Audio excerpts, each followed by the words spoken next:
Financial webinar on mutual fund, ETF funds, index fund on November 16th and 17th. Please register. Hi hello నమస్తే welcome back to iDream media. ఈ రోజు మనతో ఉన్నారు immigration consultant అలాగే EB5 visa expert. మీకు EB5 visa కావాలా, ఇమీడియట్గా మీరు యాక్షన్ తీసుకొని వెంటనే రీచ్ అవ్వాల్సిన పర్సన్ ఎవరో కాదు, ద గ్రేటెస్ట్ అడ్వకేట్ ఆదిత్య మల్లెల గారు. ముఖ్యంగా ఇమిగ్రేషన్ సంబంధించిన విషయాలన్నీ కూడా ఈ రోజు ఎపిసోడ్ తెలుసుకుందాం. నమస్కారం సార్. నమస్తే అండి. ఆటోమేటిక్ గ్రీన్ కార్డ్స్ అని ట్రంప్ గారు ఒక స్టేట్మెంట్ రిలీజ్ చేశారు. దాని గురించి కూడా కన్క్లూజన్ కావాలి. సో ఏంటంటే ఇప్పుడు హాట్ గోయింగ్ టాపిక్ ఏదైతే ఉందో అదండి డెఫినెట్గా యుఎస్ ఎలక్షన్స్ అండి. ఎందుకంటే యుఎస్ ఎలక్షన్స్ వల్ల మొత్తం ప్రపంచం అంతా ప్రభావం ఉంటుంది. ఎందుకంటే చాలా ట్రీటీస్ ఉంటాయి, డిఫరెంట్ కంట్రీస్కి డిఫరెంట్ ఫారిన్ రిలేషన్స్ ఉంటాయి. అవన్నీ కూడా యుఎస్ ఎలక్షన్స్ బేస్ చేసుకొని డిపెండ్ అవుతాయి. సో ఈ ఇమిగ్రేషన్ లాస్లో EB5 visa to get green card in a fast way అనేది మన వెపన్ కాబట్టి అది ఎలా డిటర్మైన్ అయ్యిద్ది, ఎవరు వస్తే ఏం అడ్వాంటేజెస్ జరుగుతాయి, అవన్నీ మనం కొంచెం డీటెయిల్గా డిస్కస్ చేద్దాం. సో ఏంటంటే అసలు మనం we need to go in to dynamics అండి. మనకి EB5 వీసా అసలు ఎందుకు ఆప్ట్ చేసుకుంటాం అంటే ఇప్పుడు గ్రీన్ కార్డ్ వచ్చే పరిస్థితి 100 years వరకు లేదు కాబట్టి నెక్స్ట్ ఫ్యూ ఇయర్స్లోనే మనకి గ్రీన్ కార్డ్ రావటం ప్లస్ అలానే సిటిజన్షిప్ రావటము EB5 వీసా ద్వారా ఆప్షన్ ఉంది కాబట్టి మనం దీన్ని ఆప్ట్ చేసుకోవడం జరుగుతుంది. సో దానికి ఏంటంటే 7 to 8 crores కావాలి.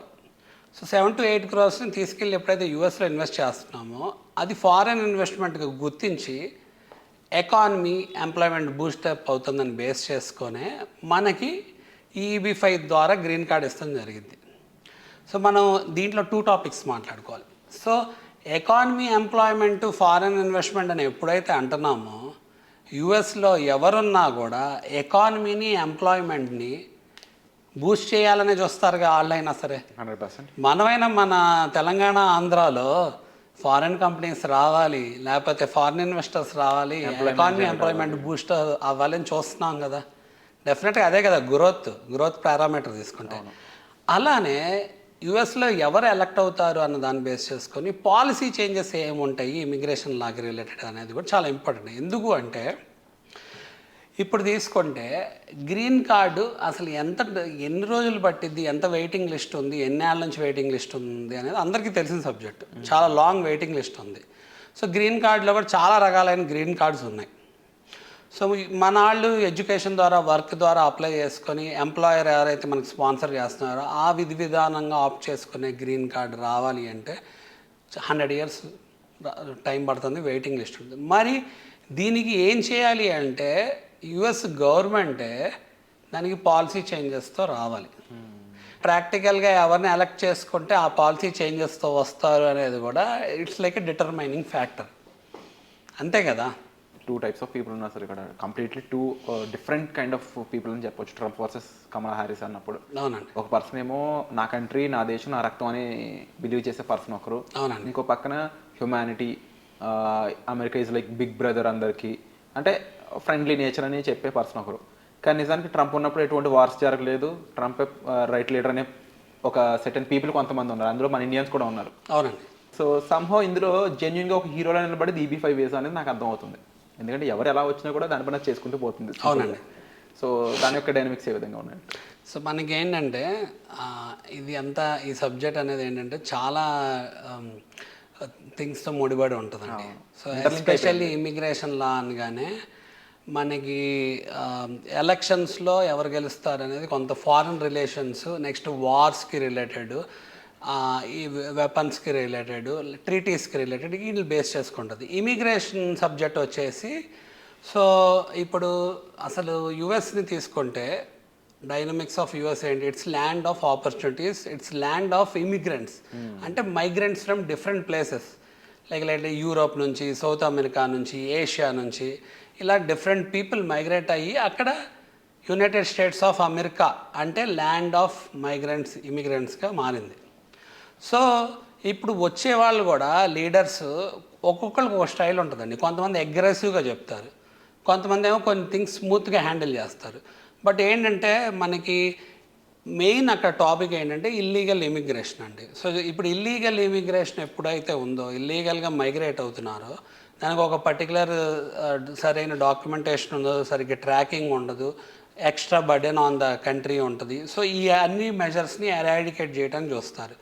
మళ్ళీ మోర్ ఓవర్ ఏంటంటే misuse of any loop holes కూడా ఇమిగ్రేషన్లో ఎరాడికేట్ చేయడానికి దాన్ని స్ట్రీమ్ లైన్ చేసి ప్రొసీజర్ స్టాండర్డ్ చేయడానికి చూస్తారు.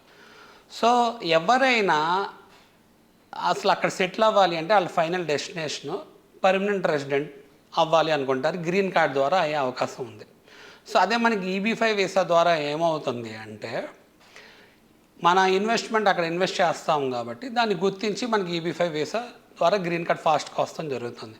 సో ఇది ఎలా ఉంటుంది అంటే 1990లోనే ఇమిగ్రేషన్ యాక్ట్ ద్వారా ఈ EB-5 వీసా అనేది ప్లేలోకి వస్తుంది జరిగింది. సో ఇంతకుముందు అసలు ఏంటంటే $800,000 అంటే 7 to 8 crores కూడా ఉండేది కాదు, దాని అమౌంట్ $500,000 ఉండేది. సో దాన్ని ఏంటంటే 2022లో లా మళ్ళీ రివైజ్ అయిందండి. సో రిఫార్మ్స్ అండ్ ఇంటిగ్రిటీ యాక్ట్గా మారింది, సేమ్ ఇమిగ్రేషన్ యాక్ట్లోనే. సో దానివల్ల ఏంటి అంటే ఇన్ఫ్లేషన్ ప్రూఫ్ని బేస్ చేసుకొని ఈ $500,000 ఇప్పుడు వరకు ఎప్పుడు రివైజ్ అవ్వలేదు అంటే $800,000 చేశారు. అలానే అప్లికేషన్ ఫీజెస్ అవి కూడా పెరిగినాయి. సో ఏమేం చేంజెస్ ఫర్దర్గా కూడా రావచ్చు అంటే ఇప్పుడు ఓల్డ్ లాలో లైక్ లెట్సే ప్రాసెసింగ్ కొంచెం స్లోగా ఉండే అవకాశం కొన్ని కేసెస్లో వచ్చింది. 2018లో అప్లై చేసిన వాళ్ళకి వాళ్ళు ఎక్స్పెక్ట్ చేసిన దానికంటే కొంచెం గ్రీన్ కార్డ్ లేట్ అవటం జరిగింది. కండిషనల్ గ్రీన్ కార్డ్ కొంచెం లేట్గా రావటం, వర్క్ ఆథరైజేషన్స్ కొంచెం లేట్గా రావటం, అప్పుడు మనకి ల్యాబ్స్ అయిపోవటం జరిగింది. ప్లస్ ఏంటంటే కరోనా వచ్చింది, ప్లస్ ఏంటంటే ఎలక్షన్స్ వచ్చినాయి. ఎలక్షన్స్ వచ్చినాక కొత్త వాళ్ళు వచ్చి వాళ్ళు మెజర్స్ తీసుకుంటానికి కూడా టైం పట్టింది. బట్ ఏంటంటే కొత్త వాళ్ళు వచ్చేసరికి ఏ మెజర్స్ తీసుకోవాలో అవి కూడా తీసుకుంటాం కొంతవరకు లాపరంగా జరిగింది. 2022లో ఎప్పుడైతే రివైజ్ చేశారో ఇంకా మోర్ స్పెసిఫిక్గా they came up with specific law regarding EB-5. So ఇప్పుడు ఏంటి అంటే ఇంకా ఫాస్ట్ ప్రాసెసింగ్ టైమ్స్, అలానే కొంచెం డీటెయిల్ స్టాండర్డ్ స్క్రూటినీ అనేది ఉంది. అంటే క్లాసిఫికేషన్ అనేది జనరల్ కోటాకి ప్రిఫర్డ్ కోటాకి వేరియేషన్ బేస్ చేసుకొని ఫాస్ట్గా వచ్చేటట్టు చేశారు. అయితే ఈ లా ఏంటంటే 22 నుంచి మనకి 27 వరకు ఉంది. సో 27 వరకు ఇప్పుడు ఎవరైతే ఇన్వెస్ట్ చేస్తున్నారో irrespective of who comes in to the power usually this law is governed అనమాట. ఆల్రెడీ ఇంకా ఫిక్స్డ్ డెఫినెట్గా గవర్న్ అయ్యి 27 వరకు. అవును. అలానే ఏంటంటే ఫారెన్ ఇన్వెస్ట్మెంట్స్ని ఎవరు డిస్టర్బ్ చేయాలని అనుకోరు ఏ పార్టీ వచ్చినా. మోర్ ఓవర్ ఏంటంటే ఒకళ్ళు 27 తర్వాత లా రివైజ్ అయితే మినిమం ఇన్వెస్ట్మెంట్ ఇప్పుడు $800,000 అంటే 7 to 8 crores అన్నా కదా, అది 1 million అయ్యే అవకాశం ఉండొచ్చు. అంటే వీళ్ళని త్వరగా మీరు బుక్ చేసుకోండి సీట్స్ అన్నట్టు ఉంది డెఫినెట్గా. సో ఏంటంటే 1 million అయిందంటే ఇప్పుడు 7 to 8 crores పెట్టలేని వాళ్ళకి మేము ఇంకా 10 crores ఎక్కడ పెడతాం అన్న ఫీలింగ్ వాళ్ళకి రావచ్చు. సో అలానే లా ఇంకా బాగా రివైజ్ అయ్యి దాన్ని ఇంకా బెటర్గా చేసే అవకాశం కూడా ఉండొచ్చు. సో అందుకని మనం EB-5 డైనమిక్స్ అనేది కొంచెం డిఫరెంట్గా ఉంటుంది. ఎందుకంటే it's a prioritised self sponsored investment visa. అంటే ఏ ఎంప్లాయర్ మనకు స్పాన్సర్ చేయట్లేదు, మనమే స్పాన్సర్ చేసుకుంటున్నాం. అవును. మనం స్పాన్సర్ చేసే ఫారెన్ ఇన్వెస్ట్మెంట్ ఫండ్ వల్ల అక్కడ ఎకానమీ ఎంప్లాయ్మెంట్ బూస్ట్ అవుతుంది కాబట్టి మనకి ఇచ్చే ప్రిఫరెన్స్ కానీ ప్రయారిటీ కానీ చాలా డిఫరెంట్గా ఉంటుంది.